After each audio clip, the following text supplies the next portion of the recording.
So Jai Hind to all of you. कैसे हैं आप सब? स्वागत है आप सभी का राम एकेडमी के इस यूट्यूब प्लेटफॉर्म पर, जहां हम कवर कर रहे हैं अपना फाउंडेशन बायोलॉजी।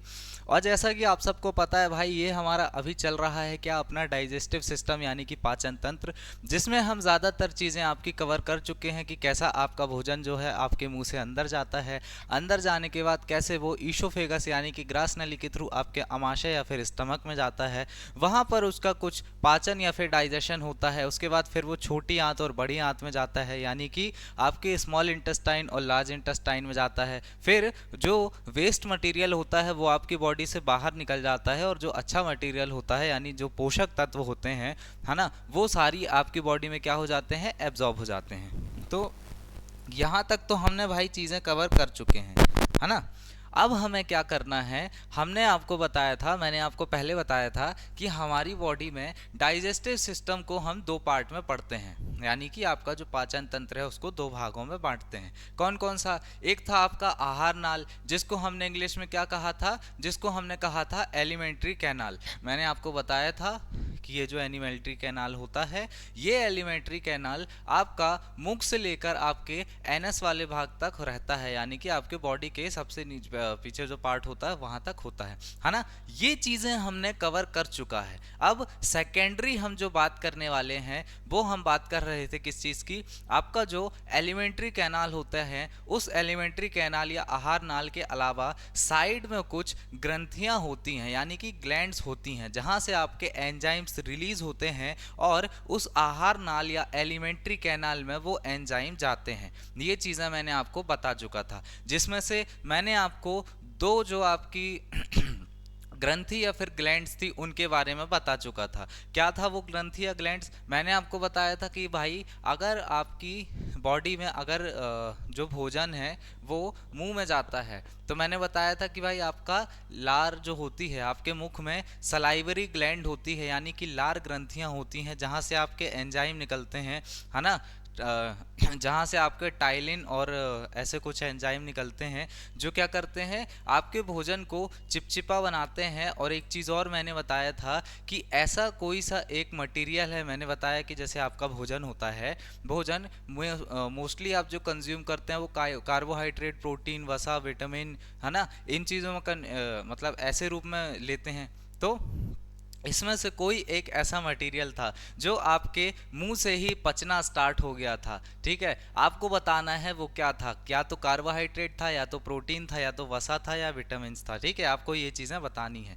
चलो आगे बढ़ते हैं। इसके बाद हमने बात करी कि भाई लार ग्रंथि तीन प्रकार की होती है, आपकी जो सलाइवरी ग्लैंड होती है तीन प्रकार की होती है। हाँ, कहाँ कहाँ होती है हमने जान लिया था कि एक आपके जीभ के जस्ट नीचे होती है एक जोड़ी, फिर एक जोड़ी आपके ये जो हायोइड बोन है ना, ये जो आपकी जबड़े की हड्डी है हायोइड बोन, उसके सॉरी जबड़े के पीछे यहाँ पर एक हायोइड बोन होती है अंदर गले के पास, ये तो आपकी मैक्सिला होती है, ठीक है। ये अंदर वाली हायोइड बोन होती है गले के अंदर, यहाँ पर आपका एक जोड़ी क्या होता है, लार ग्रंथि होती है, वो मैंने बताया। फिर आपके कान के पास में लेफ्ट और राइट में एक जोड़ी ग्रंथि होती है ना। इसी के सूजने से आपको क्या हो जाता है, गलसुआ नामक बीमारी हो जाती है। ये सब चीज़ें पिछले लेक्चर में हम कवर कर चुके थे।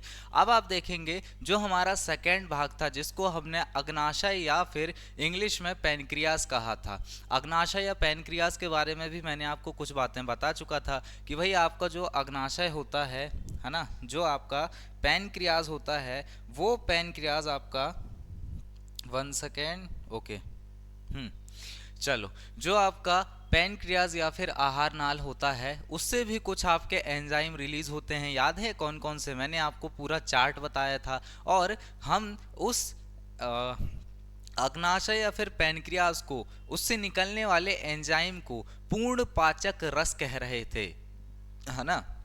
यानी कि उसको हम पूर्ण पाचक रस या फिर फुल्ली डाइजेस्टिव एंजाइम्स वहां से निकल रहे थे, इसलिए उसको हम क्या कह रहे थे, पूर्ण पाचक रस या फिर फुल्ली डाइजेस्टिव एंजाइम्स कह रहे थे। क्योंकि भाई अग्नाशय पैनक्रियास से जो एंजाइम रिलीज हो रहे थे, है ना, उनमें कहीं ना कहीं ये गुण था कि वो पूरी तरह से आपकी आपकी बॉडी में जितने भी क्या है, मतलब आपने जितने भी चीज़ें खाई हैं, कार्बोहाइड्रेट, प्रोटीन, वसा, विटामिन, जो भी आप समझ लो, तो आपने जितनी भी चीज़ें खाई हैं उन सारी चीज़ों को क्या कर देते हैं, वो एब्जॉर्ब कर देते हैं, है ना। चलो, अब क्या बात करना है भैया, हमारी जो ग्रंथि थी उसके हम तीसरे पार्ट में आ चुके हैं। मैंने बताया था कि एक टाइप की जो ग्रंथि होती है, मतलब एक ग्लैंड होती है जो आपके आहार नाल या फिर जो आपका एलिमेंट्री कैनाल वाला भाग होता है उसी में साइड में चिपकी होती हैं, जैसे जैसे कि आपकी जठर ग्रंथियां थी, श्लेष्मा ग्रंथि थी, फिर आपकी जो छोटी आंत और उसमें छोटी आंत और जो बड़ी आंत थी उसमें भी कुछ ग्लैंड्स पाई जा रही थी। छोटी आंत में, है ना, स्मॉल इंटेस्टाइन में कुछ ग्लैंड्स पाई जा रही थी, उससे भी आपके एंजाइम्स रिलीज हो रहे थे। ये तो थे आपके ऐसी ग्रंथियां या फिर ऐसी ग्लैंड्स जो कहाँ पर थे, आपके एलिमेंट्री कैनाल में ही थे, यानी कि आहार नाल में ही थे। उसके बाद सेकेंडरी भाग हमने तोड़ा था, उसमें किसको रखे थे, आपके पहली चीज हमने रखा था ये जो आपकी लार ग्रंथियां हैं उसको, ठीक है। दूसरा हमने रखा था आपका जो अग्नाशय या फिर पैनक्रियाज वाला भाग था उसको। अब हम अपने तीसरे वाले भाग को पढ़ने वाले हैं, ठीक है। तो चलिए स्टार्ट करते हैं। आज हम जिस आपके ऑर्गन की स्टडी करने वाले हैं जो आपकी डाइजेशन के अलावा और भी बहुत सारी क्रियाओं के लिए इंपॉर्टेंट होता है, उस भाग की स्टडी करने वाले हैं। और उसका नाम क्या है, उसका नाम है आपका, एक सेकेंड, हाँ देखो, उसका नाम है आपका क्या, उसको हम कहते हैं आपका यकृत या फिर लीवर। क्या कहते हैं, यकृत या फिर लीवर। सबसे पहले देख लो भाई बॉडी में ये होता कहाँ पर है। तो जैसा कि मैंने आपको बताया, देखो यकृत या लीवर जो है, आपकी जो बॉडी है ना, बॉडी का जो स्टमक वाला पोर्शन होता है, यानी कि पेट वाला जो भाग होता है, एब्डोमिनल वाला भाग, उसी में इस अमाशय, ये जो आपको पीछे साइड पे अमाशय दिख रहा होगा, है ना, इसको हम क्या कहते हैं इंग्लिश में भाई, आपका स्टमक कहते हैं। इसके जस्ट थोड़े से आगे सामने साइड की ओर ये एक बड़ा सा भाग होता है, इसे ही हम क्या कहते हैं, लीवर कहते हैं। समझ में आया। चलो, अब इसी लीवर के बारे में हम क्या करने वाले हैं, पढ़ने वाले हैं, ठीक है। चलो तो स्टार्ट करते हैं। सबसे पहले आप देखो कि भाई जब हम लिवर की स्टडी करते हैं तो लिवर की स्टडी को हम क्या कहते हैं कि हम क्या कर रहे हैं भैया, यकृत ग्रंथि का अध्ययन या फिर लीवर ग्लैंड की जो स्टडी होती है उसको हम क्या नाम देते हैं, आपका हेपेटोलॉजी, है ना, हेपेटोलॉजी, ध्यान रखना है। चलो, इसके बाद आप देखोगे ये मानव शरीर का सबसे बड़ा आंतरिक अंग होता है। इसका मतलब लार्जेस्ट इंटरनल ऑर्गन होता है, कहाँ का, आपकी ह्यूमन बॉडी का। ये चीज़ आपको ध्यान रखनी है। कैसे लार्जेस्ट होता है भैया, आप देखेंगे कि आपकी बॉडी में, मैं थोड़ा सा ऊपर हो जाऊं तो आप देखेंगे इस वाले भाग से वो लीवर स्टार्ट होगा, है ना, लीवर स्टार्ट होगा और कहीं ना कहीं आपके लगभग ऐसा 1-1.5 हाथ नीचे तक जाता है भैया, याद रखना ये चीज़ें। बहुत बड़ा भाग होता है ये लीवर, है ना, क्योंकि इसके पास बहुत सारे वर्कलोड रहते हैं। देखने में कुछ ऐसा दिखता है। इसके नीचे छोटा सा भाग लगा हुआ है जिसे हम क्या कहते हैं, पित्त की ग्रंथि या फिर गॉल ब्लाडर कहते हैं। आगे चल के पढ़ेंगे इसके भी बारे में, ठीक है। ये क्या करता है, बाइल जूस को या फिर पित्तरस को अपने अंदर प्रिजर्व करके रखता है ना। आगे जानेंगे इन दोनों के बारे में। तो आज हमें क्या क्या चीज़ें पढ़नी है, सबसे पहले इस यकृत या लीवर के बारे में पढ़ना है, फिर सेकेंडरी इस वाले भाग के बारे में पढ़ना है, ठीक है। चलो, इसको हम लीवर को हम शरीर का सबसे व्यस्ततम भाग कह सकते हैं। क्यों कह सकते हैं, ये आपको एंड में पता चलेगा। क्योंकि ये आपके बॉडी में केवल डाइजेशन का नहीं काम करता, और भी अदर चीज़ों में मदद करता है। जैसे आपका जो ब्लड है उसमें हेपेरिन नामक केमिकल बनाता है जिससे ब्लड क्लॉटिंग या फिर रक्त का थक्का आपके बॉडी के अंदर ही ना जम जाए, ठीक है। उसके बाद ये आपके प्रतिरक्षी तंत्र का भी काम करता है बॉडी, मतलब बहुत सारे काम करता है। आगे चल के जानेंगे इस वाले में, इस भाग में। इसी कारण से इसको हम क्या कहते हैं, शरीर का सबसे व्यस्ततम भाग कहते हैं। चलो, अब ये स्थित कहाँ होता है भैया, थोड़ी लोकेशन देख लेंगे इसकी। मैंने बताया आपका जो उदर गुहा वाला भाग होता है। अब लोग कंफ्यूज हो गए होंगे, भाई ये उदर गुहा क्या होता है। आपकी बॉडी में जो वकल अपर एब्डोमिनल वाला भाग होता है ना, अपर एब्डोमिनल कैविटी। अपर एब्डोमिनल मतलब जब आप अपने एब्डोमिनल पे हाथ रखेंगे आप समझेंगे आपकी बॉडी में भाई जो लोग पतले होंगे वो कनेक्ट कर पाएंगे आपकी बॉडी में जहां पर आपके एब्स दिख रहे हैं, ठीक है। तो उसमें जब फर्स्ट और सेकेंड एब्स वाला जो पोर्शन होगा उसको हम क्या बोलते हैं, उसको हम अपर एब्डोमिनल बोलते हैं। आप कभी जिम जाओगे तो आपकी जो एब्डोमेन की एक्सरसाइज होगी जिससे आपकी बॉडी में एब्स बनते हैं, तो भाई जिम वाले कहते हैं कि अपर एब्डोमिनल यानी कि जो ऊपर के एब्स बनाते हैं, और फिर लोअर एब्डोमिनल यानी कि जो आपकी बॉडी में थोड़ा नीचे के एब्स बनाते हैं ना। तो वहां से आप कनेक्ट कर पाएंगे कि भाई अपर एब्डोमिनल मतलब क्या होता है, आपकी बॉडी में जो पेट वाला हिस्सा है, जो आपका एब्डोमिनल वाला हिस्सा है, उसको दो भागों में बांटो और ऊपर वाला भाग जो है उसे ही हम क्या कहते हैं, अपर एब्डोमिनल कहते हैं। चलो, तो कहाँ पर स्थित होता है ये देख लिए हमने, है ना। ऐसे भी देख सकते हैं भाई, ये आपका पेट वाला भाग है, देखो पेट में ही तो स्थित है ना। चलो आगे बढ़ते हैं, इसका हम वजन देख लेते हैं कितना होता है भाई, ये 1.5 से 2 किलोग्राम के बीच में इसका वेट होता है लीवर का। चलो फिर इसका कलर कैसा होता है, तो गहरे धूसर रंग का, यानी कि आपका डार्क ग्रे कलर जो होता है वैसा होता है कलर में, है ना।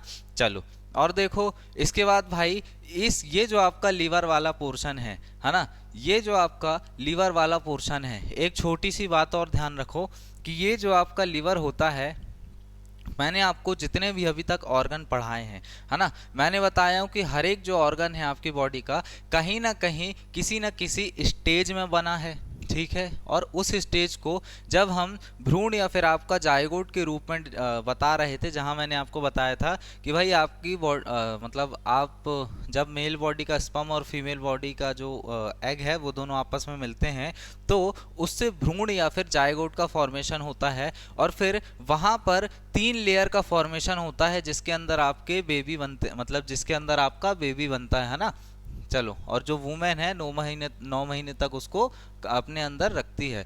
तो ये जो 3 लेयर है मैंने आपको बताया था, इस 3 लेयर के कुछ नाम बताया था, क्या था, एंडोडर्म, मेसोडर्म और एक्सोडर्म। तो जो आपका एंडोडर्म वाला भाग था, है ना, सबसे अंदर का था, ऐसे ही करके धीरे धीरे हम बाहर आए थे। तो आप देखोगे जो आपकी बॉडी में एंडोडर्मल वाला भाग था, एंडोडर्मल वाला यानी जब आपकी बॉडी, जब जो ह्यूमन बॉडी है उसके अंदर जब जायगोट फॉर्मेशन होता है ना, फीमेल के अंदर जब जायगोट फॉर्मेशन हो जाता है ना, भ्रूण बन जाता है, तो उसके बाद जो लेयर का फॉर्मेशन होता है, प्राइमरी, सेकेंडरी और फिर थर्ड वाली, है ना, आप वहां से देखेंगे कि जब लेयर का फॉर्मेशन हो जाता है तो भाई जब अंदर वाली लेयर बनी जिसका नाम क्या था, एंडोडर्म, तो उसी लेयर के बनते समय, एंडोडर्मल के बनते समय आपकी बॉडी में ये लिवर जो है उसका भी फॉर्मेशन स्टार्ट हो जाता है। ये चीज आपको ध्यान रखनी है, ठीक है। चलो इसके बाद आप देखो यहाँ पर ये जो लीवर वाला पोर्शन है इसके आपके 2 भाग देखने को मिल रहे होंगे, है ना।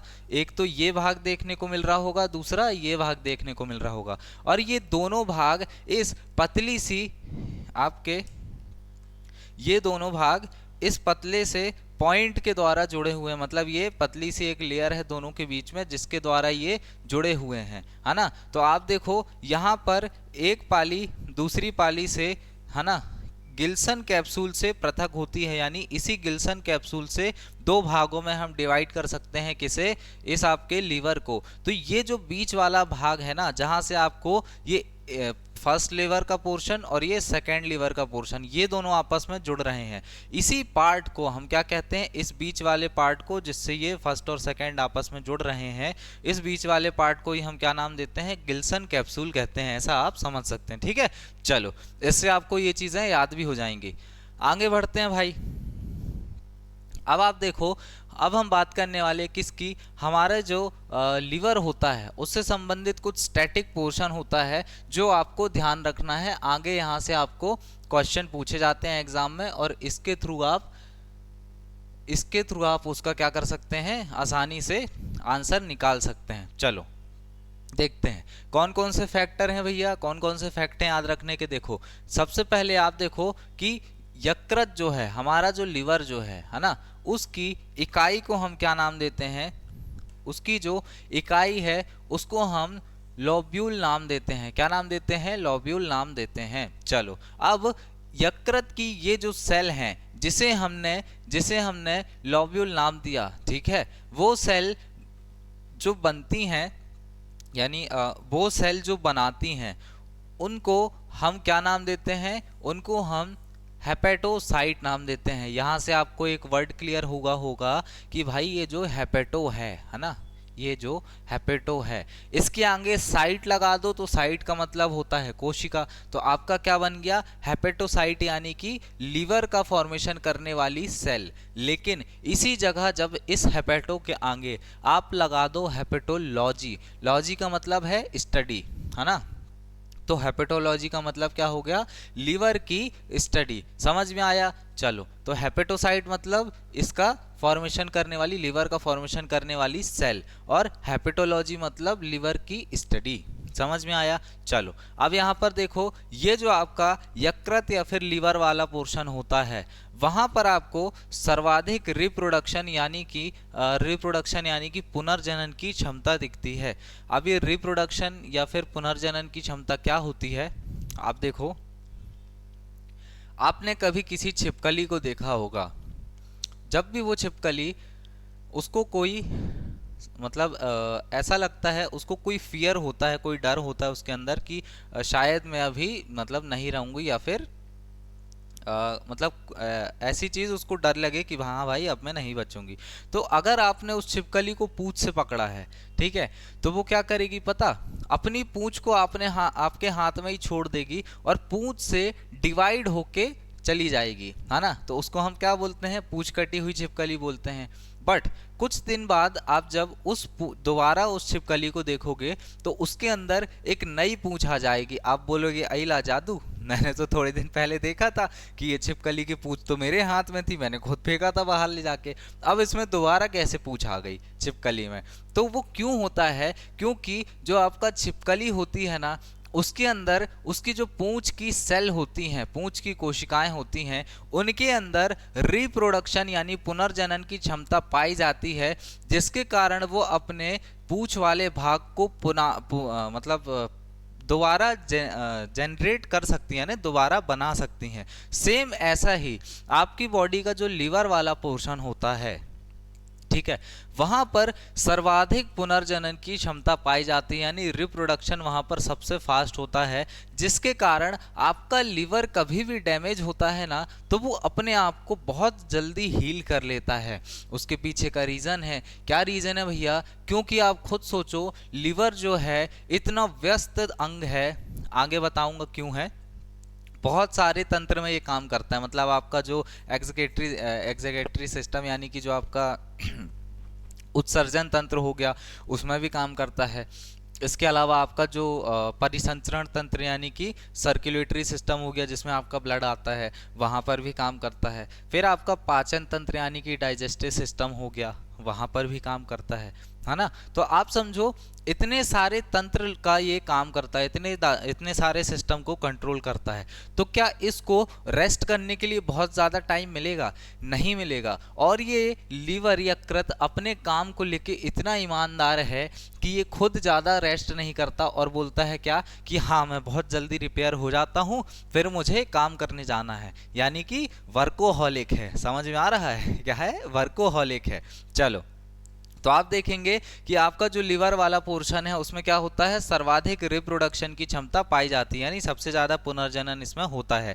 कैसे होता है? अगर एक चक्कू लेके आपके पेट में किसी ने घुसा दिया और अगर वो इस लीवर वाले पोर्शन में गया है, ठीक है, तो आपका जो लीवर वाला पोर्शन है वो बहुत जल्दी अपने आप को रिपेयर कर लेगा और आपकी जो चोट है वो बहुत जल्दी ठीक हो जाएगी। बाहर से नहीं, आपकी स्किन ठीक होने में उतना ही टाइम लगेगा जितना लगता है, लेकिन आपके जो इंटरनल ऑर्गन डैमेज होते हैं वो इंटरनल ऑर्गन बहुत जल्दी क्या हो जाएंगे, आपके रिपेयर हो जाएंगे। समझ में आया?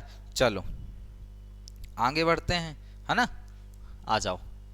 अब आप देखो, ये तो हो गया आपका क्या कि भाई सर्वाधिक रिप्रोडक्शन की क्षमता पाई जाती है, बोलो हाँ। अब आगे बढ़ते हैं, आप देखेंगे कि इसके कुछ मुख्य काम होते हैं। अब ये मुख्य काम क्या आपको इसी स्लाइड से समझ में आ जाएंगे? तो नहीं भैया, जैसे जैसे हम आपकी बायोलॉजी में आगे बढ़ेंगे तो धीरे धीरे आपको हर एक पोर्शन क्लियर होता जाएगा। अभी इस स्लाइड में केवल आपको इसके काम लिख लेना है और जितना मैं समझा रहा हूँ उतना समझ लेना है। फिर आप धीरे धीरे जब एक बार पूरी बायोलॉजी पढ़ लोगे ना, तो फिर आप हर एक चैप्टर को कनेक्ट कर पाओगे और फिर समझोगे कि हाँ भैया, सारे जो तंत्र हैं, सारे सिस्टम जो हैं, हैं, एक दूसरे से कनेक्टेड हैं। चलो आगे बढ़ते हैं। देखो मुख्य कार्य क्या होता है इसका, संश्लेषण या फिर सिंथेसिस का काम होता है। किसका, आपका जो लीवर वाला पोर्शन होता है वहां पर मैंने बोला था जब भी किसी चीज का फॉर्मेशन होगा आपकी बॉडी में तो उसे हम क्या नाम देंगे, साइंस की भाषा में जब भी कोई नई चीज बनती है तो उसे हम सिंथेसिस या फिर क्या कहते हैं, संश्लेषण कहते हैं। तो आपको यहां से एक बात समझ में आया होगा कि भाई आपकी बॉडी में कुछ तो सिंथेसिस या संश्लेषण का काम होगा, यानी कुछ तो नया बनेगा।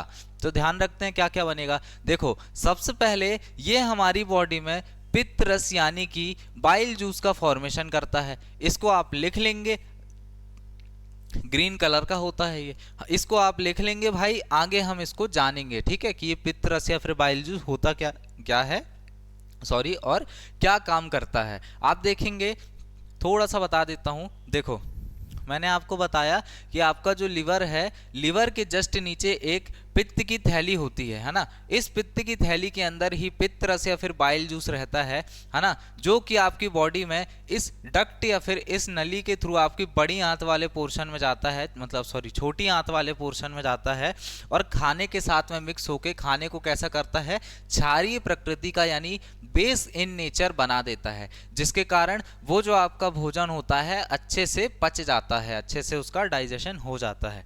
आगे पढ़ेंगे इस बारे में और, ठीक है। चलो तो पहली चीज ध्यान रखना है कि क्या करता है भैया, आपके पित्त रस का संश्लेषण करता है, बाइल जूस का सिंथेसिस करता है, बाइल जूस का फॉर्मेशन करेगा। फिर दूसरी बात आपको क्या ध्यान रखना है कि ये अमोनिया जो होता है, जो एक विषैला पदार्थ है जो आपकी बॉडी में बनता है। कैसे बनता है, आप देखो, जब भी आपकी बॉडी में जब मैं आपको एक्सक्रीटरी सिस्टम पढ़ाऊंगा, यानी कि आपका जो उत्सर्जन तंत्र है वो पढ़ाऊंगा, तब आपको पता चलेगा कि भाई जो उत्सर्जन तंत्र होता है आपकी बॉडी का, है ना, उस उत्सर्जन तंत्र में, उस एक्सक्रीटरी सिस्टम में, है ना, उसके दौरान वो क्या करता है, मतलब एक्सक्रीटरी सिस्टम में आपकी ऐसी दो किडनी होती हैं, वृक्क होती है, जो एक पाइप के थ्रू एक मतलब आपकी बॉडी में मूत्र बनाने का काम करती है। मतलब इस मूत्र या फिर जो आपका ये जो होता है आपके अंदर के रक्त में, आपके जो ब्लड है उसमें जितने भी विषैले पदार्थ होते हैं उनको आपकी बॉडी से बाहर निकालता है और आपकी बॉडी को डिटॉक्स करता है। कौन, यही किडनी या फिर वृक्क वाला भाग। कंफ्यूज नहीं होना है, अभी हम किसको पढ़ रहे हैं, लीवर या यकृत को, लेकिन वो लीवर या यकृत भी कहीं ना कहीं इस किडनी या वृक्क के द्वारा जो हानिकारक पदार्थ हैं आपके ब्लड में उसको निकालने का काम करता है, उसमें बहुत बड़ी हेल्प करता है, उसी के बारे में पढ़ने वाले हैं। तो देखो इस किडनी ने क्या किया, आपकी बॉडी से अमोनिया नामक विषैले पदार्थ को बाहर निकाला, है ना। अब ये अमोनिया नामक विषैला पदार्थ आपकी बॉडी के इस भाग में स्टोर रहेगा, जिसको हम क्या बोलते हैं, मूत्राशय कहते हैं, ठीक है। इस मूत्राशय में आपके आप समझो कि जो अमोनिया है वो स्टोर रहेगा, लेकिन उस अमोनिया को, जो कि एक विषैला पदार्थ है, हमारी बॉडी ज़्यादा देर तक स्टोर करके नहीं रख सकती। तो उस अमोनिया को यूरिया में बदलने का काम कौन करता है, यही आपका जो लीवर है वो करता है ना। कौन, लीवर, यानी कि हिंदी में भाई यकृत। ये जो लीवर या यकृत वाला भाग है यही क्या करता है, आपकी बॉडी के जितने विषैले पदार्थ हैं, जैसे कि आपका अमोनिया हो गया विषैला पदार्थ है, उसको यूरिया में बदलने का काम करता है। यानी आप एट द एंड कह सकते हैं कि आपके बॉडी में एक प्रकार से डिटॉक्सिफिकेशन का भी काम कौन करता है, यही लीवर वाला भाग करता है। समझ में आया। चलो आगे बढ़ते हैं। इसके बाद आप देखो जो अंडा होता है, देखा होगा भाई, अंडे तो ज्यादातर लोग खाते होंगे, तो अंडे में जो यॉक वाला भाग होता है, पित्तक वाला भाग, है ना, उसके निर्माण करने का काम भी कौन करता है, यही लीवर करता है। अब ये पित्तक या यॉक वाला भाग क्या होता है, ये पित्तक या यॉक वाला भाग क्या होता है जान लेते हैं। देखो ये जो आपका अंडा है, समझ लो ये कोई अंडा है, ठीक है, एग है, जिसको आप कंज्यूम करते हो, खाते हो। इस अंडे के अंदर आपने अक्सर देखा होगा कि भाई एक पीले कलर का पदार्थ होता है, जिससे उसका बीच वाला भाग बनता है।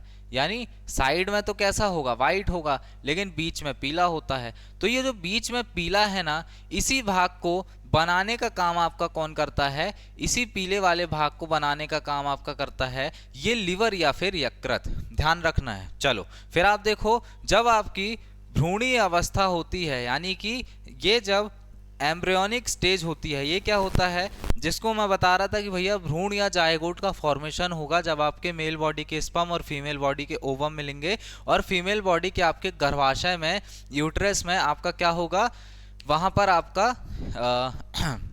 मतलब बेबी का फॉर्मेशन स्टार्ट हो जाएगा। तो जब ये आपके ओवम और स्पर्म आपस में मिल जाएंगे, तब आपको पता चलेगा कि जायगोट नामक स्ट्रक्चर बनता है, और उस पूरे साइकिल को हम क्या नाम देते हैं, उसे हम भ्रूणीय अवस्था या फिर एम्ब्रियोनिक स्टेज नाम देते हैं।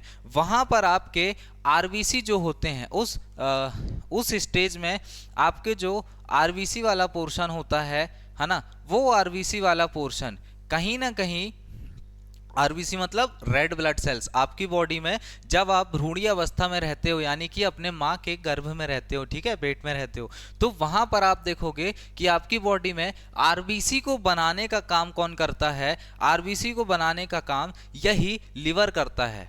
अब मैंने आपको कुछ दिन पहले कवर करवाया था, जब मैंने आपको टिश्यू पढ़ाया था, टिश्यू में जब आपको मैंने स्केलेटन टिश्यू यानी कि कंकाल ऊतक पढ़ाया था, तो मैंने आपको बताया था कि भाई कोई भी जो हड्डी होती है ना, कोई भी आपकी जो हड्डी होती है, ठीक है, ये कैसी हड्डी है भाई चलो, बहुत गंदी ड्राइंग है भाई लोग मेरी, है ना।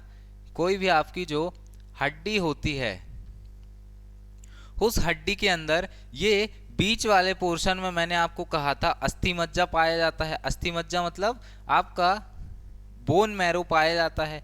इसी बोन मैरो से आपका रेड ब्लड सेल्स, यानी कि आपकी बॉडी में जो ब्लड सेल्स हैं, जो रक्त कणिकाएं हैं, उनका फॉर्मेशन होता है। बोलो हाँ। लेकिन ये बोन मैरो से या फिर इन अस्थि मज्जा से आपके आरबीसी का फॉर्मेशन कब होता है, जब आप आपकी अपनी मतलब माँ के गर्भ से बाहर जाते हो, जब आपकी जो बॉडी है वो इस रियल वर्ल्ड में आ जाती है तब। लेकिन जब आपकी बॉडी गर्भ में रहती है ना, यूटेरस में रहते हो आप 9 मंथ के लिए, तब आपकी बॉडी में इस बोन मैरो का फॉर्मेशन कंप्लीटली नहीं हो पाता है। और आप देखोगे कि उतने टाइम बोन मैरो का फॉर्मेशन तो हुआ नहीं है, तो क्या आपकी बॉडी में आरबीसी भी नहीं बनेगी? आरबीसी नहीं बनेगी तो आप खुद समझो ना, आप तो उतने टाइम ही डेड हो जाओगे। तो आरबीसी को बनाए रखने के लिए, आरबीसी को रेगुलर बनाने के लिए उतने टाइम बोन मैरो प्रेजेंट नहीं होता। लेकिन क्या प्रेजेंट होता है? बोन मैरो प्रेजेंट नहीं होता, लेकिन क्या प्रेजेंट होता है आपका? ये लिवर या यकृत। क्योंकि ये कब बन जाता है? जब आपके भ्रूण या जो आपका जायगोट वाला पोर्शन है, जो फीमेल बॉडी के अंदर होता है यूटेरस में, तो आप पाओगे कि वहां पर 3 लेयर में से जब एंडोडर्म वाली लेयर यानी सबसे अंदर वाली लेयर बनती है, उतने टाइम ही आपके लिवर या यकृत का फॉर्मेशन हो जाता है, जो एट द एंड क्या करता है, इस आरबीसी के फॉर्मेशन के लिए, रेड ब्लड सेल्स के फॉर्मेशन के लिए मदद करता है। समझ में आया? चलो आगे बढ़ते हैं। तो ये आपको चारों भाई इसके जो यूज है वो ध्यान में रखना है, ठीक है। फिर आगे बढ़ते हैं। यहां से आपको क्या पता चला कि आपका जो लिवर है वो भाई बहुत सारे काम करता है आपकी बॉडी में, है ना। आगे चल के एक बार और पढ़ेंगे इस चीज को। इसलिए इसको हम क्या कहते हैं कि आपकी जो बॉडी है ना, आपकी जो बॉडी है उसमें जो लिवर वाला पोर्शन है, वो लिवर वाला पोर्शन शरीर का सबसे व्यस्ततम अंग होता है, मतलब मोस्टली बिजिएस्ट ऑर्गन कह सकते हैं, ठीक है। क्यों? क्योंकि वो बहुत सारे कामों को कर रहा है। आगे और जानेंगे इसके बारे में। चलो, तो अब आप देखो, एक और इसका काम ध्यान रखना है, जिसको हम क्या कहते हैं कि आपकी बॉडी में उपापचय क्रिया यानी कि जितनी भी मेटाबॉलिज्म एक्टिविटी होती है उनको भी ये कंट्रोल करता है।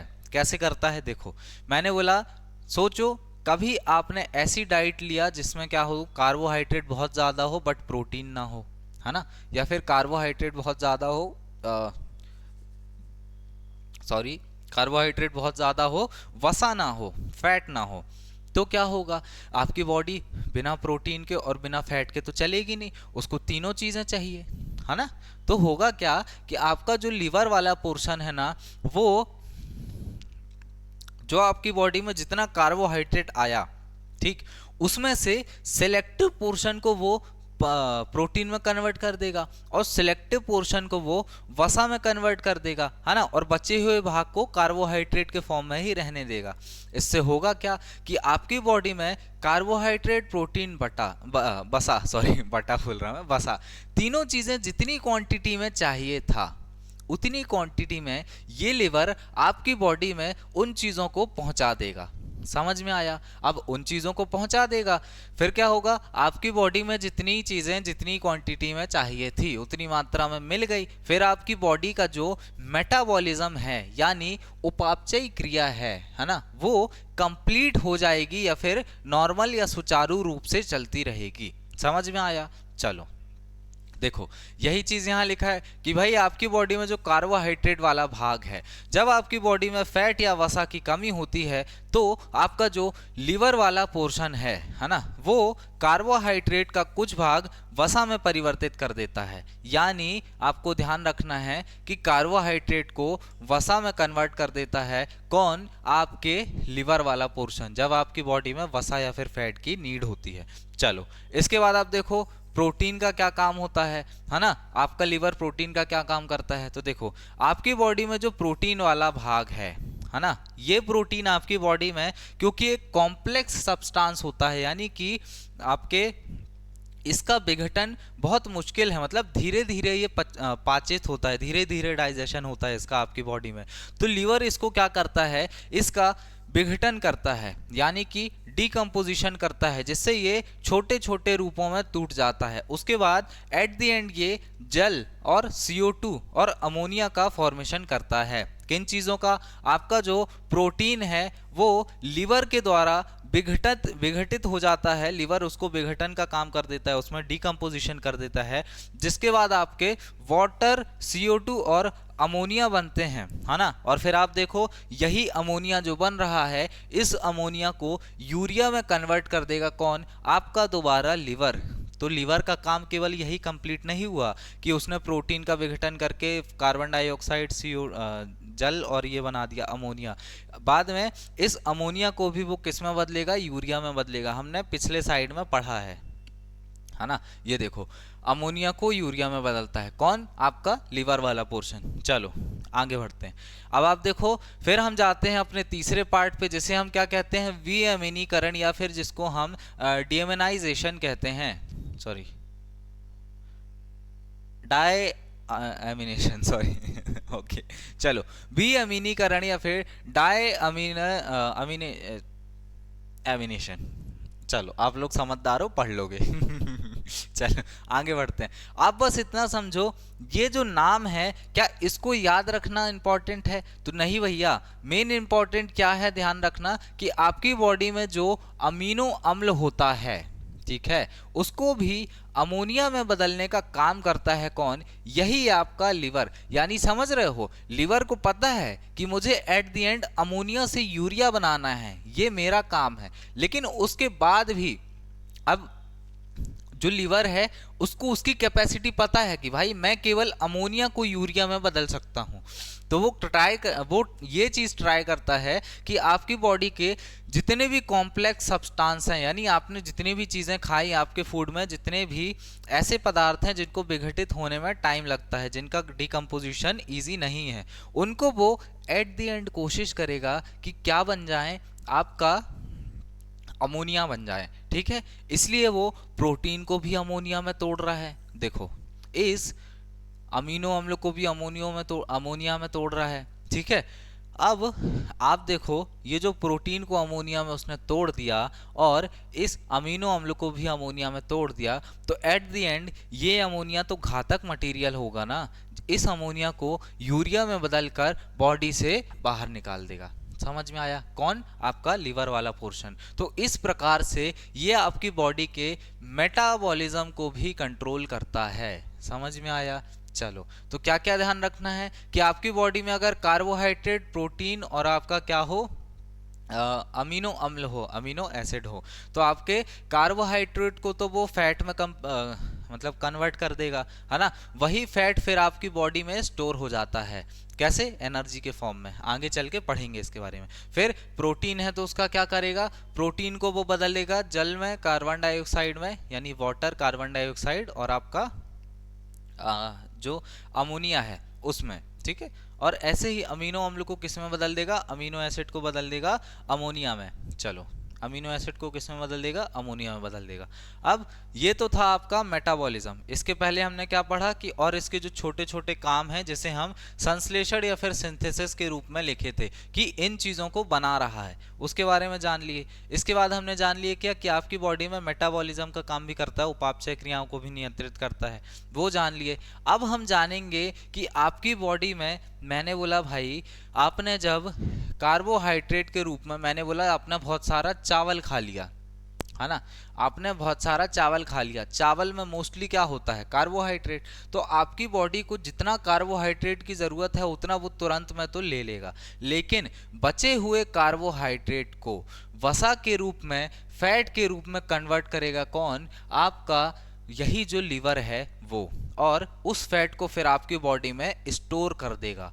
दैट्स वाई कहते हैं कि जो थोड़े मोटे होते हैं, है ना, उनको चावल ज़्यादा कंज्यूम नहीं करना चाहिए, चावल नहीं खाना चाहिए, क्योंकि जितनी बॉडी में आपका चावल लगेगा उतनी क्वांटिटी में बॉडी यूज़ कर लेगी, लेकिन बचा हुआ चावल फैट बनकर, वसा बनकर आपकी बॉडी के छोटे छोटे जो सेल हैं, जो टिश्यू हैं, मैंने आपको बताया था आपकी बॉडी में एडिपोज टिश्यू होते हैं, वसीय ऊतक होते हैं, जहाँ पर आपके क्या, वसा का संचरण होता है। तो उसी वसा के मतलब आपके फैट को स्टोर करने के लिए या वसा के संचरण के लिए एडिपोज टिश्यू के पास जाकर ये जो चावल का कार्बोहाइड्रेट वाला भाग था जो कि वसा में कन्वर्ट हो गया, वो जाकर स्टोर हो जाएगा और फिर आपकी बॉडी धीरे धीरे मोटी होने लगेगी। तो आपको ध्यान रखना है कि भाई आपकी बॉडी मोटी ना हो, इसलिए चावल कम खाना है ना, कार्बोहाइड्रेट का कम सेवन करना है। चलो, यही चीज़ यहाँ पर लिखी हुई है कि भाई अच्छा, अब थोड़ी सी कुछ हम नेक्स्ट बातें जानते हैं। ये तो मैंने बता दिया कि कार्बोहाइड्रेट को वसा में परिवर्तित करता है, लेकिन आप खुद सोचो, साइंस ऐसा सब्जेक्ट है कि जहाँ पर कुछ भी छोटा सा काम हुआ तो उसको हम नए नाम से बुलाते हैं, है ना। बिना नाम रखे साइंस नहीं चलती।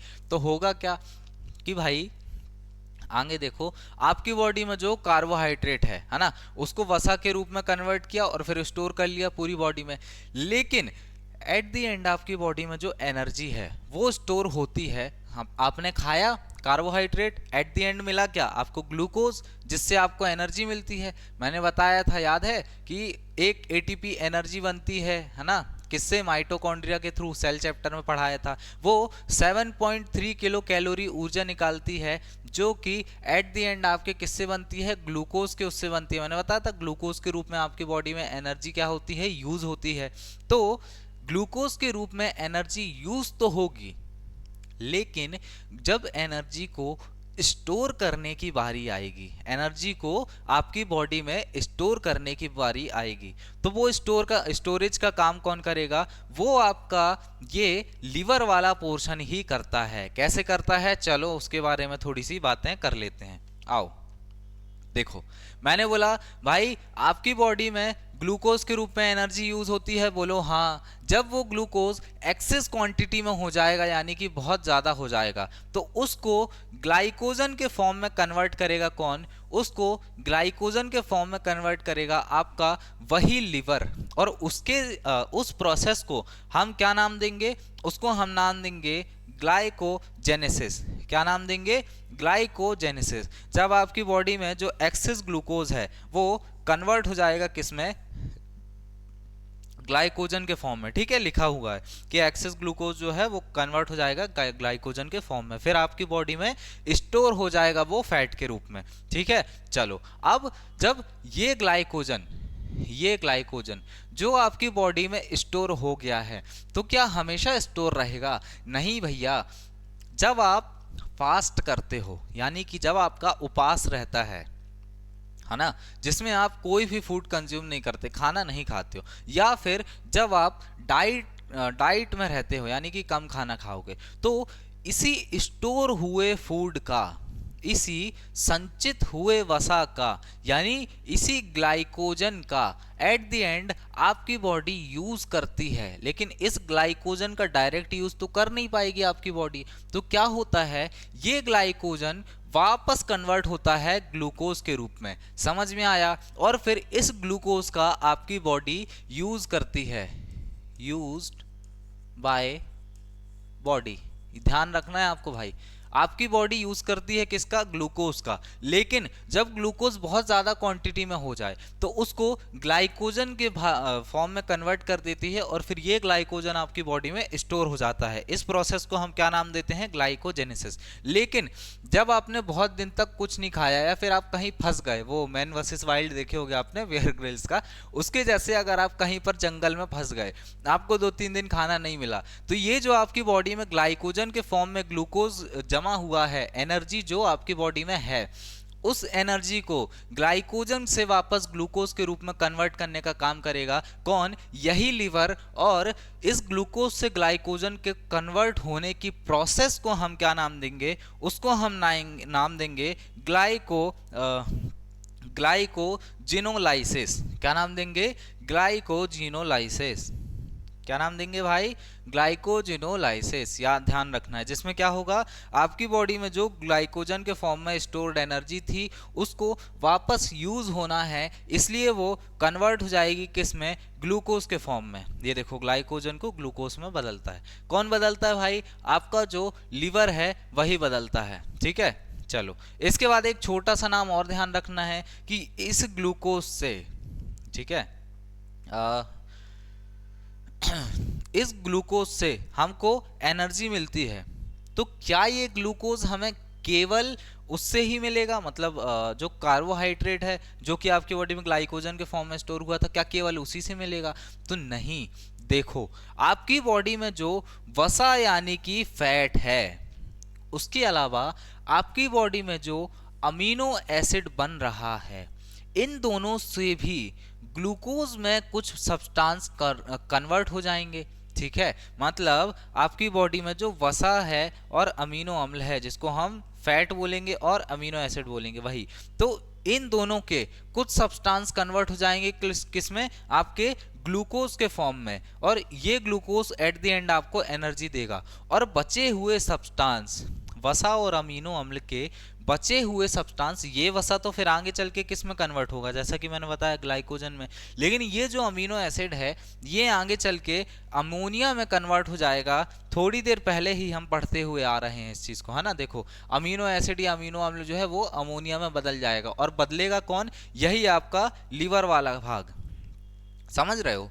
आप खुद सोचो, लीवर कितना व्यस्ततम अंग है, कितना बिजिएस्ट ऑर्गन है आपकी बॉडी का, कि वो खुद वो खुद इतना काम कर रहा है कि उसको ग्लूकोज से ग्लाइकोजन बनाना है, ग्लाइकोजन से ग्लूकोज बनाना है ना। और ऐसे कितने सारे काम नहीं करने हैं उसको, है ना। तो आप खुद सोचो। अब देखो, मैंने बोला कि भाई वसा और अमीनो अम्ल से ग्लूकोज बनाता है, यानी आपका जो फैट और अमीनो एसिड है उससे क्या बनाएगा? ग्लूकोज का फॉर्मेशन करेगा। तो इस फैट और अमीनो एसिड से ग्लूकोज बनाने की प्रोसेस का भी तो कुछ नाम होगा ना। जैसे भाई हम इस ग्लूकोज से ग्लाइकोजन बनने को नाम दिए क्या? ग्लाइकोजेनेसिस। और ग्लाइकोजन से ग्लूकोज बनने की प्रोसेस को क्या नाम दिया हमने? ग्लाइकोनियोलाइसिस, ग्लाइकोजिनोलाइसिस नाम दिए। ऐसे ही फैट और अमीनो एसिड से जब आपका ग्लूकोज बनेगा तो उसे ही हम कुछ नाम देंगे। और क्या नाम देंगे? आपका ग्लाइकोनियोजेनेसिस नाम देंगे।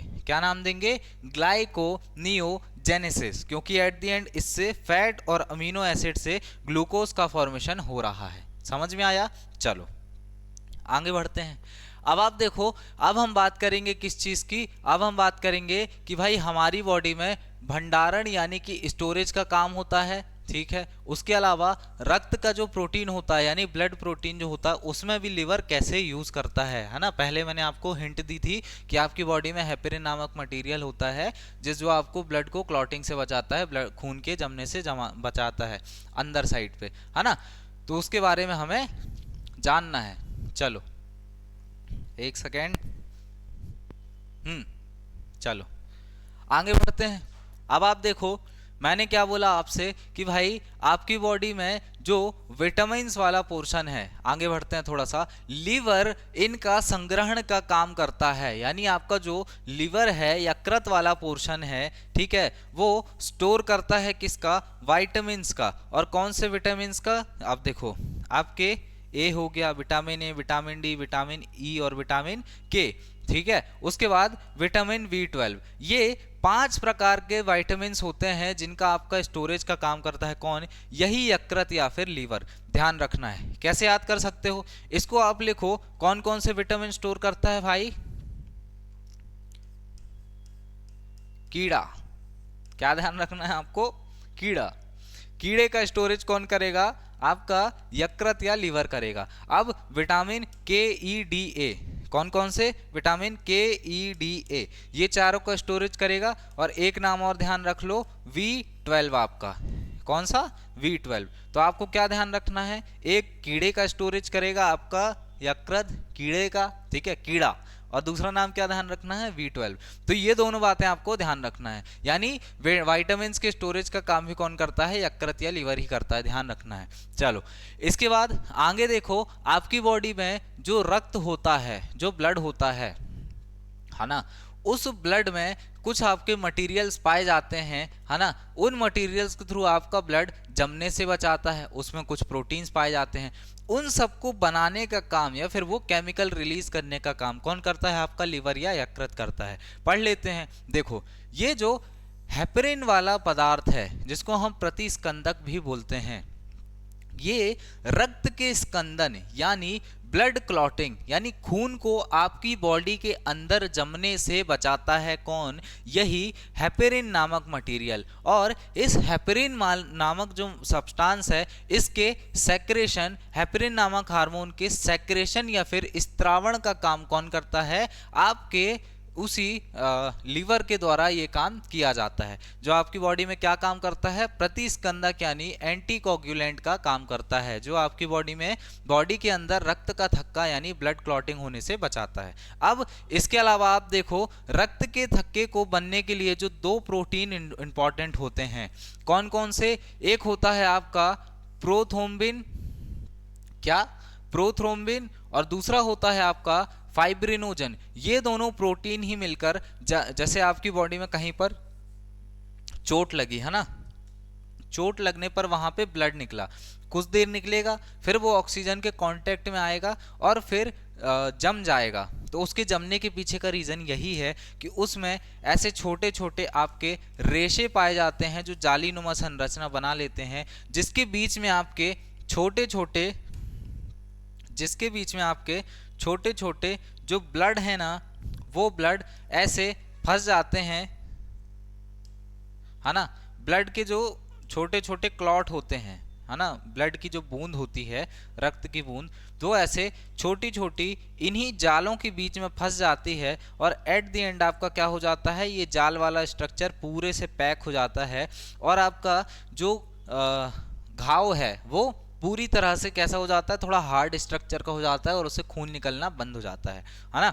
क्यों? क्योंकि उसमें ये जो आपके जाले के समान स्ट्रक्चर दिख रहा था, इसको बनाने में प्रोटीन इंपॉर्टेंट होता है। कौन सा प्रोटीन? एक है आपका प्रोथ्रोम्बिन और एक है फाइब्रिनोजन। यही दोनों मिला के आपके इस जाले जैसे संरचना का क्या करते हैं? निर्माण करते हैं। कौन कौन से? प्रोथ्रोम्बिन और फाइब्रिनोजन, ठीक है, ये ध्यान रखना है। इसके अलावा मैंने आपको पहले बता दिया कि हेपेरिन नामक मटेरियल है जो ब्लड के साथ इस कटे हुए भाग से बाहर निकलेगा, जहां आपकी बॉडी में चोट लगी है वहां से बाहर निकलेगा और ऑक्सीजन के कांटेक्ट में आने पर ये जम जाता है, बिना ऑक्सीजन के नहीं जमता है। समझ में आया? चलो, तब ये चीजें आपको ध्यान रखना है। जब मैं आपको ब्लड पढ़ाऊंगा, है ना, तब आपको बहुत अच्छे से बताऊंगा कि भाई ये सारी चीज़ें होती हैं जो इंपॉर्टेंट होती हैं। अभी केवल इतना ध्यान रखो कि आपकी बॉडी के अंदर हेपेरिन नामक मटेरियल होता है,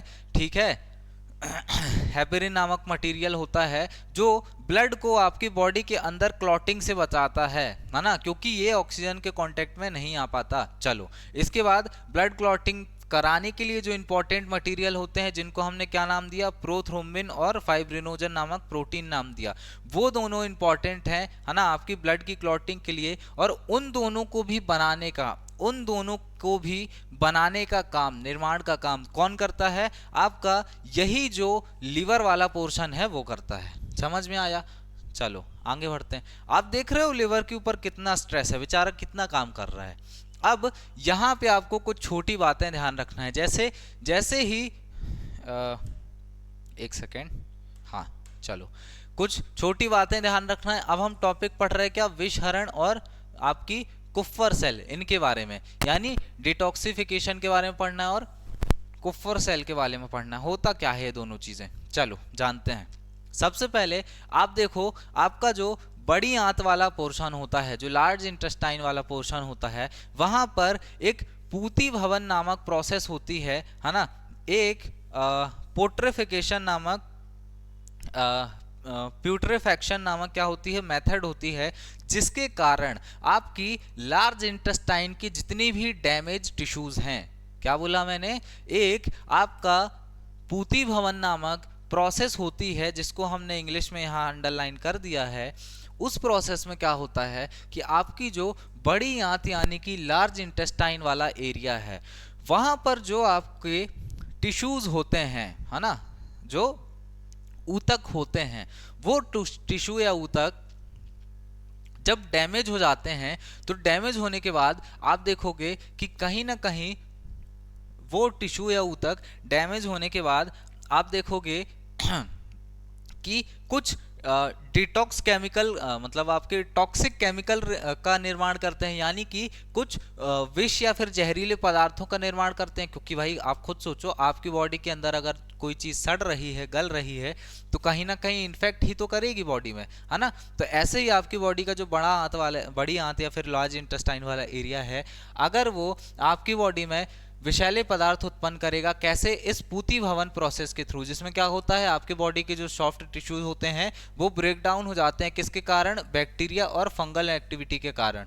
ठीक है, तो जब आपकी बॉडी में ऐसी कोई प्रोसेस होती है, तो आप देखोगे टॉक्सिक चीजें बनती हैं, यानी विषैले पदार्थ बनते हैं।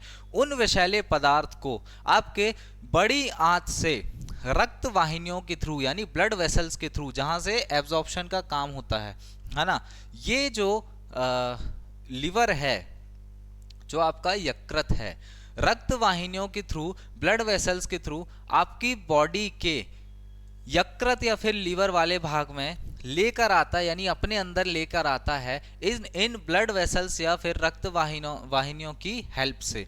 ठीक है, अपने अंदर लेके आता है सारी टॉक्सिक चीजें और उनको कन्वर्ट कर देता है, कन्वर्ट कर देता है किस में, आप देखो, यकृत जितने भी विषैले पदार्थ हैं उनको अविषैले पदार्थ यानी कि डिटॉक्स, आप देखोगे नॉन टॉक्सिक या फिर डिटॉक्सिक कंपाउंड में क्या कर देता है, बदल देता है, जिससे वो क्या हो जाते हैं, प्रभावहीन हो जाते हैं। यानी कि अगर उनका नेचर पहले टॉक्सिक था, तो वो इन रक्त निर्वाहिका या फिर आपके ब्लड वेसल्स के थ्रू कहां पर पहुंचे, लीवर वाले पोर्शन में पहुंचे।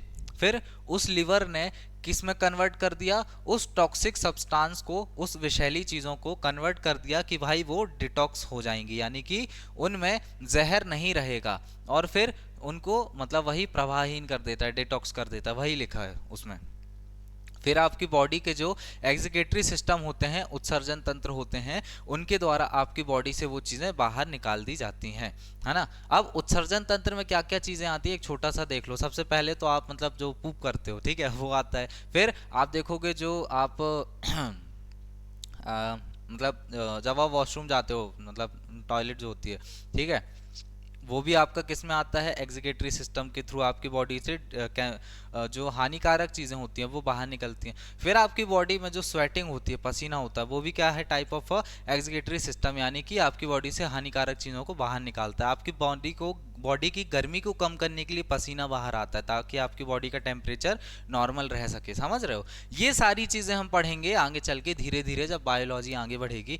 अभी केवल इतनी बातें ध्यान रखना है कि भाई आपका जो यकृत है उसको हम बॉडी का गार्ड भी कह सकते हैं, क्योंकि वो क्या करता है आपकी बॉडी की जितनी भी खराब चीज़ें हैं उनको डिटॉक्स कर देता है धीरे धीरे, है ना। चलो फिर यकृत में आपके कुफ्फर सेल होती हैं, कुफ्फर कोशिकाएं होती हैं जो क्या करती हैं आपकी बॉडी में जितने भी विषैले पदार्थ होते हैं, टॉक्सिक सब्सटेंस होते हैं, उनको नष्ट करने का मतलब उनको अपने अंदर स्टोर करेगी और स्टोर करके उनको क्या करेगी, कूटेगी। इसका मतलब उनको अपने अंदर स्टोर करेगी और फिर खूब उनको क्या करेगी, स्टोर करने के बाद खत्म कर देगी। समझ में आया? कौन?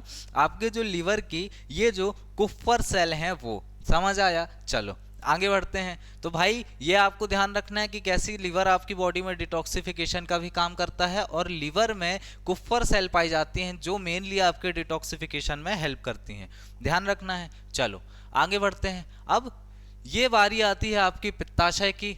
अच्छा, इससे पहले आप देखो कि अभी तक हम क्या क्या चीजें पढ़ चुके हैं, है ना, या फिर चलो एक बार मैं रिवीजन करा दूंगा। अब बात करते हैं इस पित्ताशय की। होता क्या है, देखो आपकी बॉडी का जो ये वाला पोर्शन है जो आपके लीवर के जस्ट नीचे छोटा सा भाग लगा हुआ होता है, इसी को हम क्या बोलते हैं, आपका पित्ताशय बोलते हैं। कुछ बातें जान लेते हैं इसके बारे में। कैसा होता है भैया, दिखने में नाशपाती के आकार का होता है, यानी कि पेयर शेप्ड होता है। फिर इसमें एक पित्त नलिका या फिर वाइल डक्ट होती है। आप देखो पित्त नलिका या वाइल डक्ट क्या है, ये इससे निकल के आई और ये नीचे एक डक्ट जा रही है, एक आपको ट्यूब देखने को मिल रही है, इसी को क्या बोलेंगे, पित्त नलिका या फिर आपके वाइल डक्ट बोलेंगे। ठीक है, क्या नाम देंगे, पित्त नलिका या फिर वाइल डक्ट नाम देंगे। चलो इसके बाद आप देखोगे आपकी बॉडी में जो यकृत वाला पोर्शन है, लीवर वाला, जिसको अभी हम पढ़ के आए हैं, उस लीवर के द्वारा इस पित्ताशय जो है, गाल ब्लाडर जो है, उसमें पित्त रस रहता है। इसके अंदर एक जूस रहता है ना, जिसे हम पित्त रस या फिर वाइल जूस कहते हैं। इस पित्त रस या फिर वाइल जूस को बनाने का काम कौन करता है, यही यकृत या फिर लीवर करता है। ठीक है, और ये जो यकृत के द्वारा स्त्रावित या फिर यकृत के द्वारा निकला हुआ पित्त रस है वो कहां पर स्टोर होता है, इसी आपके पित्ताशय या फिर गॉल ब्लाडर में स्टोर होता है। समझ में आया भैया? लीवर है, लीवर के द्वारा एक खतरनाक केमिकल निकाला जाता है जिसे हम क्या ना, मतलब अच्छा भी होता है खराब भी होता है आपकी बॉडी में, जानेंगे अच्छा भी खराब भी कैसे होता है ना। देखो इस लीवर के द्वारा एक केमिकल निकाला गया जिसे हमने क्या नाम दिया, पित्तरस या फिर बाइल जूस। ये बाइल जूस आपका पित्त से लीवर से इस पित्ताशय वाहिनी के थ्रू निकलता है और फिर जाकर स्टोर होता है कहां पर, इस पित्ताशय वाले भाग में, है ना।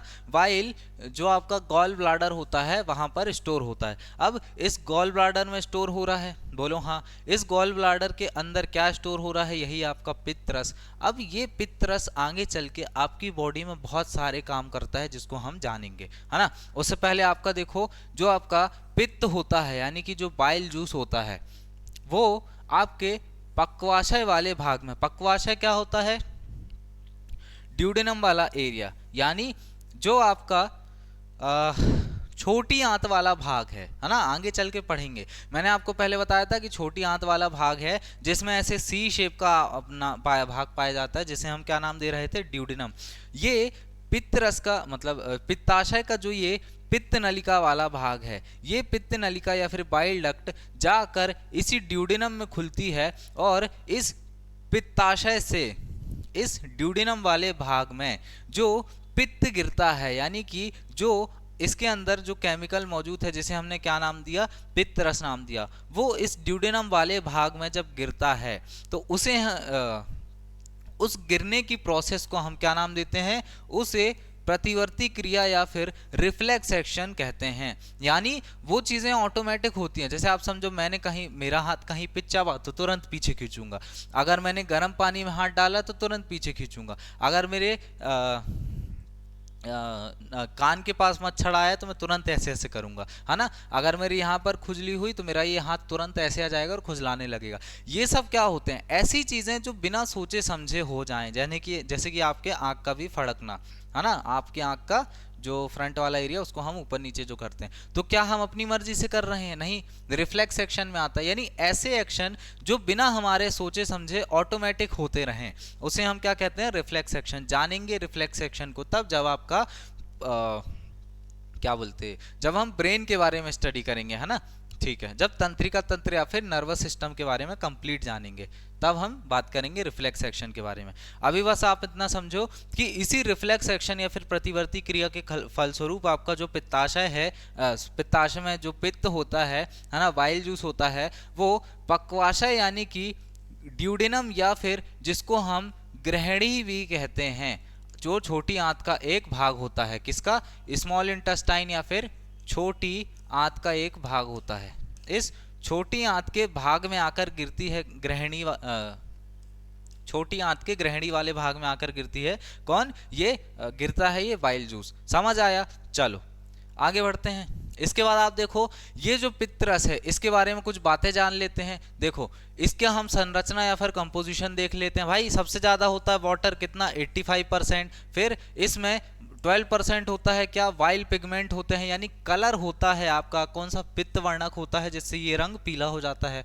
फिर 0.28% इसमें क्या होता है? कोलेस्ट्रॉल होता है। फिर 0.3% क्या होता है इसमें? मध्यम वसा या फिर मीडियम फैट होते हैं, यानी फैट होते हैं जो as compare to real fat, fat के जो मॉलिक्यूल्स हैं जो देखने को मिलेंगे उसकी तुलना में थोड़े कम देखने को मिलते हैं, है ना। स्ट्रक्चर में थोड़े उनकी तुलना में पक्के नहीं देखने को मिलते, ऐसे समझ लो, है ना। उनको हम मध्यम वसाएं बोलते हैं। फिर आगे बढ़ो, 0.15% क्या होता है? लेसिथिन होता है। अब ये लेसिथिन क्या करता है? आपकी बॉडी में बहुत सारे कामों के लिए इंपॉर्टेंट होता है यही लेसिथिन। आगे पढ़ेंगे थोड़ा बहुत इसके बारे में, वैसे तो बस नाम ध्यान रखना है, ऐसा कुछ इंपॉर्टेंट है नहीं इसमें जानने के लिए, है ना।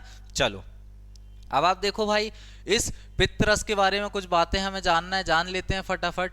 होता कैसा है? पीले रंग का क्षारीय द्रव होता है, यानी एल्कलाइन होता है नेचर में। और ये जो पित्त रस होता है, इस पित्त में कोई भी एंजाइम नहीं पाया जाता जिससे ये आपकी बॉडी में जो हम खाना खा रहे हैं उसको पचाने का काम करे। समझ में आया? चलो, इसकी पीएच वैल्यू कितनी होती है? 7.7 इसकी पीएच वैल्यू होती है, ध्यान रखना है।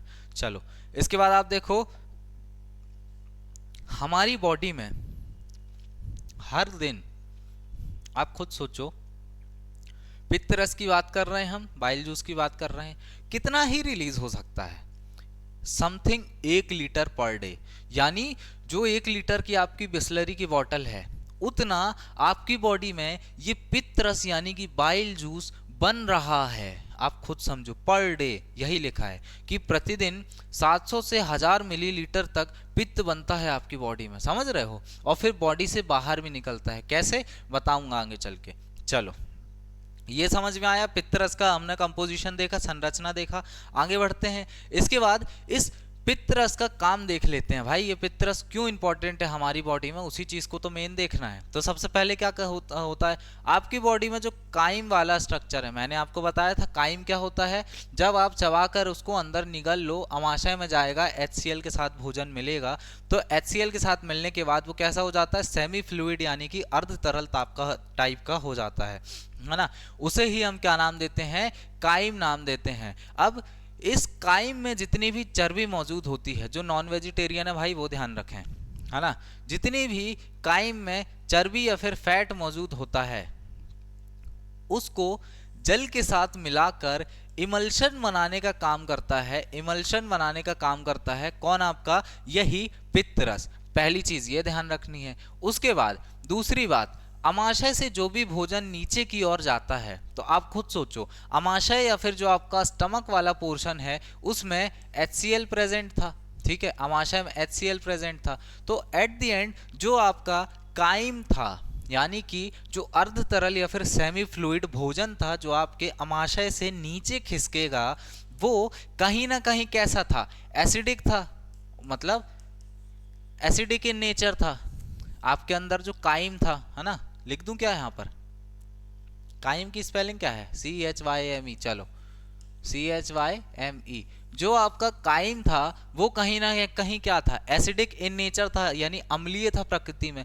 अब यहाँ पर क्या होता है, आपका जो अमाशय से छोटी आंत में जब भोजन आएगा तो छोटी आंत क्या कहती है पता है? स्मॉल इंटेस्टाइन कहती है कि भैया हम तो केवल क्षारीय या फिर जो एल्कलाइन नेचर में है ना फूड, उसको पचा पाएंगे। बाकी अगर तुमने कोई भी चीज है जो एसिडिक रूप में भेजा हमारे अंदर, तो हम उसको नहीं पचाएंगे, माफ करना हमें। समझ रहे हो? ऐसा बोल देती है वो। तो अमाशय बोला, अरे यार हमारे अंदर तो HCl है, हम तो एसिडिक ही नेचर में बना पाएंगे काइम को। तो फिर उतने टाइम जब अमाशय या फिर जो स्टमक है वो थक कर बैठ गया कि यार मैं इसको बेस कैसे बनाऊं, अपने भोजन को जो काइम है उसको बेस कैसे बनाऊं, तो वहां पर एक हीरो निकल कर आता है। जो कौन है? वो हीरो है आपका ये पित्त रस या फिर बाइल जूस, जो कहाँ प्रेजेंट होता है? आपके गॉल ब्लाडर या फिर पित्ताशय में। वो बोलेगा कि आपको मतलब बेस बनाना है ना खाने को नेचर में, यानी कि जो आप फूड है उसको क्या बनाना चाह रहे हो? बेस बनाना चाह रहे हो, है ना, क्षारीय बनाना चाह रहे हो प्रकृति में। तो हमारे पास बाइल जूस है, और ये बाइल जूस या फिर ये जो आपका पित्त रस था, ये कैसा होता है? क्षारीय होता है नेचर में, एल्कलाइन होता है। ठीक है, तो वो क्या करेगा? पहले से ही उस फूड जो काइम वाला स्ट्रक्चर था, काइम वाला स्ट्रक्चर था, उस काइम को छोटी आंत में जाने से जस्ट पूर्व, जो छोटी आंत का ड्यूडेनम वाला एरिया था, जहां पर ये पित्ताशय की ये ट्यूब आकर जुड़ रही थी, जिससे आपका पित्त रस आके इस ड्यूडेनम वाले एरिया में जुड़ेगा। तो आप खुद सोचो, छोटी आंत में जाने से पहले ही पूरे फूड को क्या बना देगा? वो क्षारीय प्रकृति का, यानी बेस इन नेचर बना देगा इस ड्यूडेनम के पास, है ना, इस ड्यूडेनम वाले एरिया में। ठीक है, कौन? पित्त रस आपका भोजन को कैसा बना देगा? क्षारीय प्रकृति का बना देगा, जिससे आपके छोटी आंत बोलेगी कि अच्छा बेस इन नेचर वाला फूड भेज रहे हो, मतलब क्षारीय प्रकृति का खाना भेज रहे हो, आन दो हम सब पचा देंगे। समझ आया?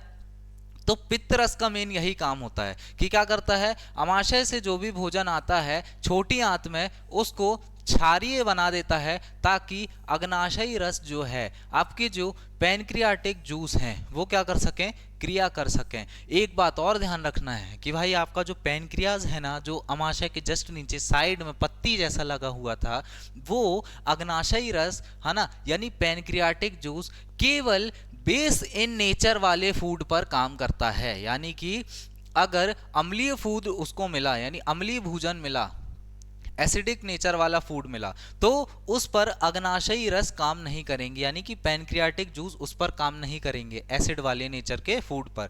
तो वो क्या करेगा?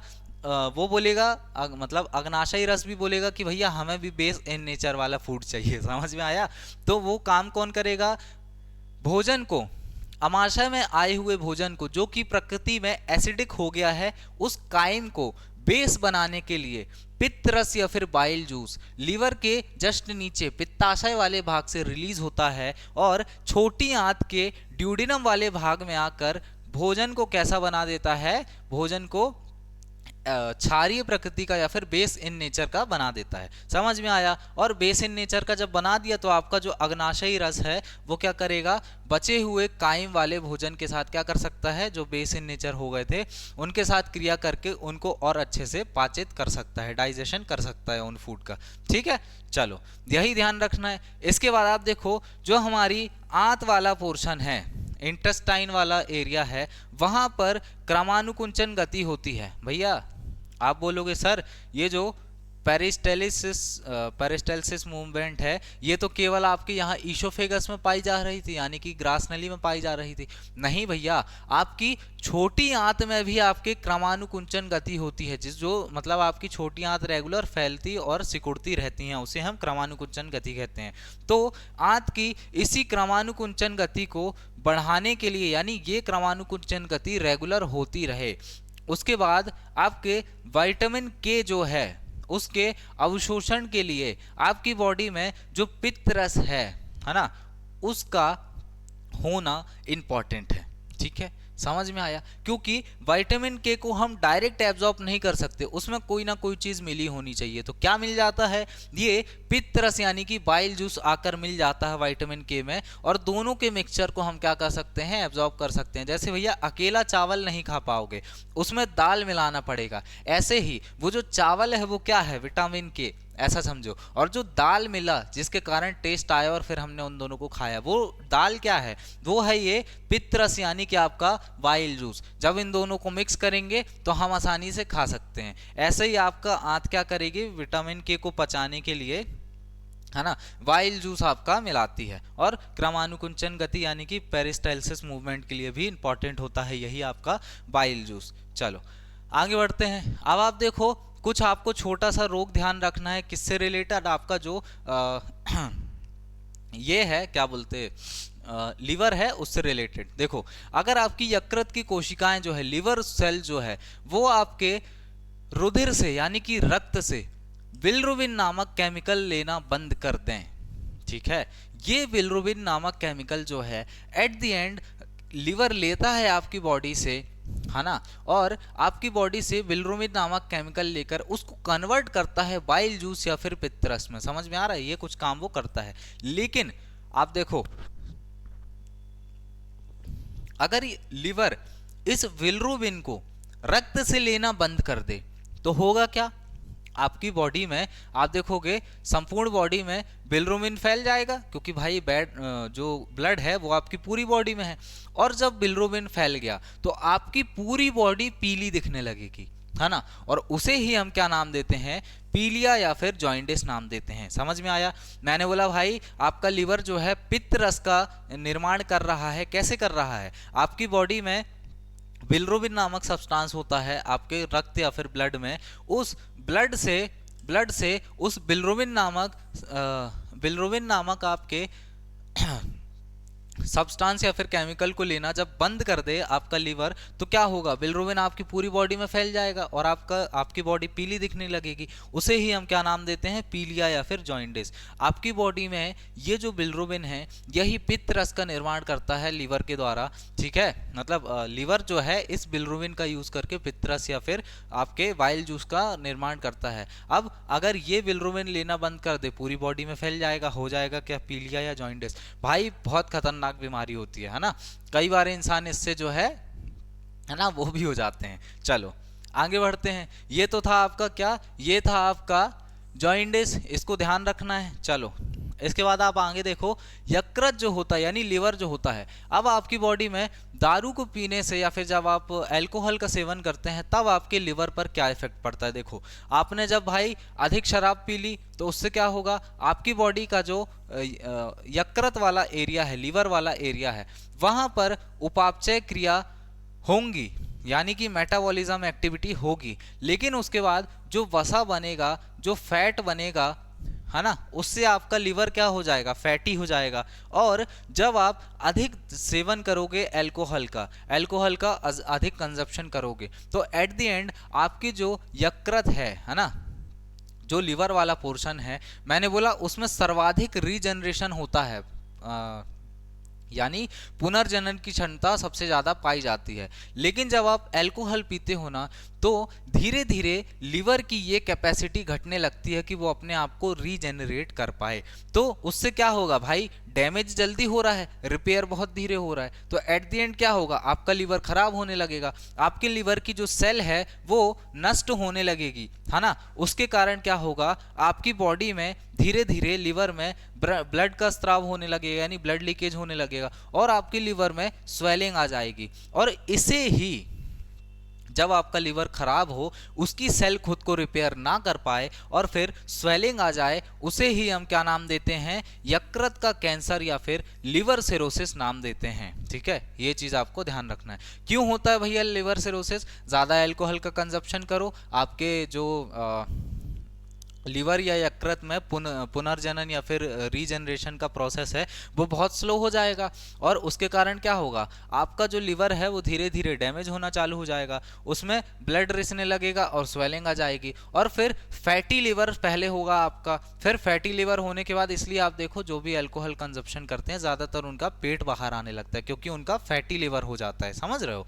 चलो, फिर एट द एंड क्या होगा, यकृत लीवर का कैंसर होगा या फिर लीवर सिरोसिस नामक आपका प्रॉब्लम स्टार्ट हो जाता है। चलो, अब इसलिए हम इसको, जो आपका लीवर है ना, उसको हम इसलिए सबसे व्यस्त बंदरगाह या फिर आपका busiest port of the body कहते हैं। क्यों कहते हैं, इसके कुछ रीजन है, मैंने आपको बताया। देखो, आपके डाइजेस्टिव सिस्टम में ये क्या करता है भाई, पित्त रस को बना रहा है, फिर इमल्शन बनाने का काम कर रहा है। इमल्शन मतलब वही जो आपके फूड के साथ मिलके फूड को क्षारीय यानी कि बेस इन नेचर बनाने का काम कर रहा था, है ना, कौन, पित्त रस, उसको क्या बोलेंगे, इमल्शन बोलेंगे। अब देखो, डाइजेस्टिव सिस्टम में इंपॉर्टेंट है। अब दूसरा देखो, सर्कुलेटरी सिस्टम यानी आपकी बॉडी का जो क्या बोलते हैं उसको, परिवहन परिसंचरण तंत्र है, उसमें भी इंपॉर्टेंट है। क्यों, हेपेरिन नामक केमिकल बनाता है जिससे आपके बॉडी के अंदर ही ब्लड क्लॉटिंग ना हो। फिर आरबीसी में जो आप देखो, आरबीसी के लिए, आरबीसी बनाने का भी काम करता है लीवर। कब, जब आपका भ्रूण या जायगोट का निर्माण होता है, कहाँ पर, जो फीमेल का यूटेरस या गर्भाशय वाला भाग होता है वहां पर। जब 9 महीने आपकी मम्मी आपको पेट में रखती है तो भैया आप खुद सोचो, तब आपके पास बोन मैरो नहीं होता है खुद का, है ना, अस्थि मज्जा नहीं होता है कि आप खुद के आरबीसी को बना पाओ, खुद के क्या बना पाओ, मतलब लाल रक्त कणिकाओं को बना पाओ। तो होगा क्या कि वहां पर इसी लीवर के द्वारा आपके आरबीसी या फिर रेड ब्लड सेल्स का फॉर्मेशन किया जाएगा। फिर और क्या करता है, रक्त के जो प्रोटीन होते हैं जिनका नाम क्या था, एक तो था आपका फाइब्रिनोजन और एक था आपका प्रोथ्रोम्बिन, है ना। तो इन दोनों को बनाने का भी काम कौन कर रहा था, यही लीवर कर रहा था। तो भैया केमिकल भी बना रहा है। फिर आपका जो एग्जीक्यूटरी या फिर एग्जीक्यूटरी सिस्टम है, जो आपका उत्सर्जन तंत्र है, वहां पर आप खुद सोचो, यूरिया का निर्माण कर रहा है अमोनिया से, ठीक है, ताकि आपकी बॉडी डिटॉक्स होती रहे। उसके बाद जो कुफ्फर सेल हैं आपकी, आपके जो लीवर वाला भाग है उसकी जो कुफ्फर सेल हैं वो बॉडी को डिटॉक्स करने का काम कर रही हैं, बोलो हाँ। तो कहीं ना कहीं ये आपके किस में, एग्जीक्यूटरी सिस्टम या उत्सर्जन तंत्र में भी काम कर रहा है। तो इन तीनों सिस्टम में इतना सारा काम करने के कारण इसे हम क्या कहते हैं, शरीर का व्यस्त बंदरगाह कहते हैं। अब आपको समझ में आ गया होगा कि क्यों ये सेंटेंस हम बोलते हैं, ठीक है। चलो, अब आगे बढ़ते हैं भाई, और कुछ है क्या, नहीं, कुछ छोटी छोटी बात हैं जो रिवीजन कर लेते हैं फटाफट। हमने आज बात करी किसकी, हमने आज बात करी भैया आपके लिवर की, और लिवर के अंदर जो आपका बाइल जूस प्रेजेंट होता है, कहाँ पर, आपके वाइल डक्ट वाले एरिया में, सॉरी आपके पित्ताशय या फिर क्या बोलते हैं, मतलब पित्ताशय वाले एरिया में, ठीक है, उसकी हमने बात करी। अब आप देखो वहां पर 1.5 से 2 किलोग्राम तक आपका लीवर का मतलब फैट होता है, लीवर का जो वेट होता है वो होता है। फिर क्या जाने कि लीवर में जब आपकी न्यू सेल बनती है तो उसको क्या बोलते हैं हम, हेपेटोसाइट बोलते हैं। पीएच वैल्यू कितनी होती है, 7.7 होती है, किस चीज़ की, आपके लीवर के अंदर जो बाइल जूस होता है, बाइल जूस होता है, क्या होती भाई, GUEC ऐसे ही कुछ होता है ना, क्या होती जूस, GUICE होती है, बाइल जूस जो होता है ना। तो आप देखेंगे, अरे यार, पित्त हिंदी बेहतर है भाई पित्त रस जो होता है आपका, उस पित्त रस को आपके 7.7 उसकी पीएच वैल्यू होती है। पित्त रस को बनाता कौन है, यही आपका लीवर बनाता है। कैसे बनाता है, आपके ब्लड से बिलिरुबिन वो लेकर, ठीक है। चलो, इसके बाद दिन भर में कितना बन जाता है, 700 से 1000 ml तक बन जाता है। फिर आप देखोगे कि ग्लाइकोजेनेसिस क्या है, जिसमें ग्लूकोज से आपके ग्लाइकोजन बन रहा था, और फिर ग्लाइकोजन से ग्लूकोज बनने को भी हमने क्या नाम दिया था, ग्लाइकोनियोलाइसिस, ऐसा नाम दिया था हमने कुछ, ठीक है। चलो, जियोलाइसिस ऐसे ही कुछ नाम दिया था ना, आपको ध्यान रखना है। फिर मैंने बताया कि आपकी बॉडी में मतलब कुछ वाइटामिन को भी ये एब्जॉर्ब करने का काम करता है, जिसे हमने क्या नाम दिया था, कीड़ा नाम से याद किया था, और विटामिन B12 को भी याद किया था। फिर जॉइंडिस नामक बीमारी है जो हमें ध्यान रखना है। कैसे हो जाती है भाई, आपकी बॉडी जब बिलिरुबिन नामक, आपका जो लीवर है ना, वो बिलिरुबिन नामक सब्सटेंस आपके ब्लड से लेना बंद कर देता है, आपकी पूरी बॉडी पीली हो जाती है, और फिर एट द एंड ये खराब है भैया, आपकी बॉडी के लिए बहुत खराब बीमारी है। ठीक है। चलो, तो ये था आपका क्या कि बिलिरुबिन होता। उसके बाद फिर हमने दूसरी चीज क्या बीमारी देखी, हमने लिवर सिरोसिस के बारे में पढ़ा, जिसमें क्या होता है, ज्यादा अल्कोहल कंजप्शन से आपका लिवर फैट हो जाता है, या फिर लिवर कई बार उसकी सेल अपने आप को दोबारा रीजनरेट नहीं कर पाती, जितनी तेजी से वो खराब होता है उतनी तेजी से रीजनरेट नहीं हो पाता, जिससे एट द एंड क्या होगा, आपकी बॉडी धीरे धीरे, आपका जो लिवर है वो खराब ही होता चला जाएगा, और तब आपको लिवर का कैंसर या फिर लिवर सिरोसिस नामक बीमारी होती है। समझ आया? तो भैया ये था हमारा आज का लेक्चर, जिसमें हमने अपनी बॉडी का जो लीवर है, जो कि एक ग्लैंड या फिर ग्रंथि का काम करता है, कहां पर, आपकी बॉडी का जो पाचन तंत्र यानी कि डाइजेस्टिव सिस्टम होता है उसके लिए। उसके अलावा यूं तो ये कई भागों में काम करता है, जैसे कि हमने देखा कई सारे उसमें यूज होता है इसका, है ना, तंत्र में, लेकिन हमने लीवर के बारे में पाचन तंत्र में ही कंप्लीट जानकारी प्राप्त कर ली है। इससे रिलेटेड आपको अब आगे कोई भी डाउट नहीं आएगा। ठीक है, तो भैया ये था हमारा आज का लेक्चर। मिलते हैं आप सभी से नेक्स्ट लेक्चर में, तब तक के लिए जय हिंद एंड गुड बाय।